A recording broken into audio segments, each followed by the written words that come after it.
ಯಾವಾಗಲೂ ಸಮಾಧಿ ಮಾಡೋಕ್ಕೆ ಹೋಗಲ್ಲ ವಿರೋಧ ಪಕ್ಷದವರು, ರಾಜಕೀಯವಾಗಿ ವಿರೋಧ ಮಾಡ್ತಾರೆ. ಸಿ ಅವರು 10 ವರ್ಷ ಪ್ರಧಾನಮಂತ್ರಿಯಾಗಿದ್ದರು. 10 ವರ್ಷದಲ್ಲಿ ಬಡವರ ಪರವಾಗಿ ಏನೂ ಮಾಡಲಿಲ್ಲ ಅಂತಕ್ಕಂಥದ್ದು ಅವ್ರ ಮೇಲೆ ಆರೋಪ. ಜೊತೆಗೆ ಸುಳ್ಳಿನ ಸರ್ದಾರ ಅಂತಕ್ಕಂಥದ್ದು ಇನ್ನೊಂದು ಆರೋಪ. ಅವರು ಏನು ಜನಗಳಿಗೆ ಭರವಸೆ ಕೊಟ್ಟಿದ್ದರು, ಯಾವ ಭರವಸೆಗಳನ್ನು ಈಡೇರಿಸಲಿಲ್ಲ ಅಂತಕ್ಕಂಥದ್ದು.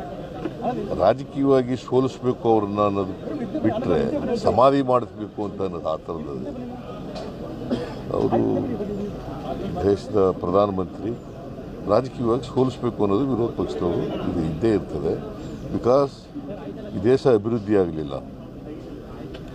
ಆರ್ಥಿಕವಾಗಿ ಅಭಿವೃದ್ಧಿ ಆಗಲಿಲ್ಲ, ಜೊತೆಗೆ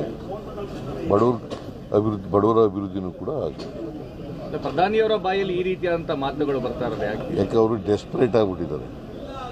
ಪ್ರಧಾನಮಂತ್ರಿ ಸೋಲ್ತೀವಿ ಅಂತಕ್ಕಂಥ ಭಯ, ಆ ಭಯದಿಂದ ಹತಾಶರಾಗಿ ಬಾಯಿ ಬಂದಾಗ ಏನೇನು 10 ವರ್ಷದಲ್ಲಿ ಮೊದಲ ಬಾರಿಗೆ ಈ ರೀತಿ ಮಾತನಾಡ್ತಾ ಇದ್ದಾರೆ ಅಂತ ಅನ್ಸಲ್ವಾ?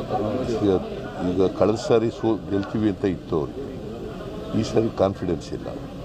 ಸೋಲ್ತೀವಿ ಅಂತಕ್ಕಂಥದ್ದು ಗೊತ್ತಾಗಿದೆ, ಅದಕ್ಕೆ ಹತಾಶರಾಗಿ ಮಾತಾಡ್ತಾ ಇದ್ದಾರೆ. ಇವೆಲ್ಲ ಗೊತ್ತಾಗ್ಬಿಟ್ಟದೆ ಜನಗಳಿಗೆ. ಈಸ್ ಎಕ್ಸ್ಪೋಸ್ ಜನಗಳಿಗೆ. ಅವ್ರು ಸುಳ್ಳು ಹೇಳ್ತಾ ಇದ್ದಾರೆ, ಎಮೋಷ್ನಲ್ ಆಗಿ ಮಾತಾಡ್ತಾರೆ, ಎಮೋಷ್ನಲ್ ಆಗಿ ಎಕ್ಸ್ಪ್ಲಾಯ್ಟ್ ಮಾಡ್ಕೊಳ್ಳೋಕ್ಕೆ ಪ್ರಯತ್ನ ಮಾಡ್ತಾರೆ ಅನ್ನೋದು ಗೊತ್ತಾಗಿದೆ. ಸೊ ಜನ ಗೊತ್ತಾದ ಮೇಲೆ ಮತ್ತೆ ಒಂದು ಸಾರಿ ಮತ್ತೆ ಓಟ್ ಕೊಡಲ್ಲ. ಯಾವಾಗಲೂ ಮೇಲಕ್ಕೆ ಏರಿದವರು ಕೆಳಕ್ಕೆ ಇಳಿಲೇಬೇಕಲ್ಲ. ಶುರು ಆಗಿದೆ ಅಂತ